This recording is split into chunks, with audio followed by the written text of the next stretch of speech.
Hey party people! All right, this is a very popular topic, and that is Airbnb or vacation rentaling your apartment or home during South by Southwest.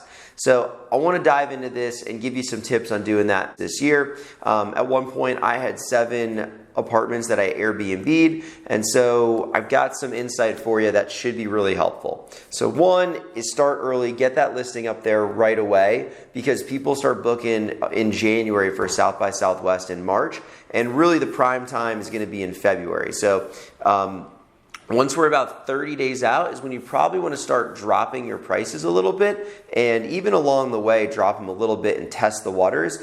A rule of thumb is some people for the 10 days can get triple whatever their rent or mortgage payment is. So if you're renting a $2,000 a month apartment, you should plan on getting about $6,000 for the 10 days of South by Southwest. 60 to 70% of that should come in the first 5 days during the tech sector. So if you have a 2-bedroom apartment within, let's just say, about 10 minutes from downtown, and your rent's $2,000 a month, you're going to probably get about $4,000 of that during the first 5 days. So if you do some quick math, that's like $800 a day is what you should be expecting around that range. Now, these are just kind of, I'm throwing out some rules of thumb. You got to play with it. There's a lot of variables, how nice your place is, all sorts of different things.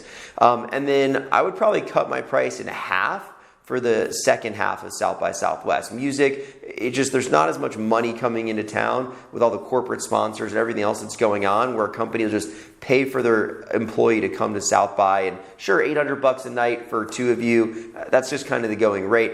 And it doesn't matter where you live in Austin, you will get more during South by. Some people get hotels in Georgetown, and I've even heard crazy things like all the way up to Temple. People are renting hotel rooms because it is that packed. There's just not enough capacity. So if you're within the city limits, for sure, there is a possibility for you to rent during South by. And if you're going out of town, why not?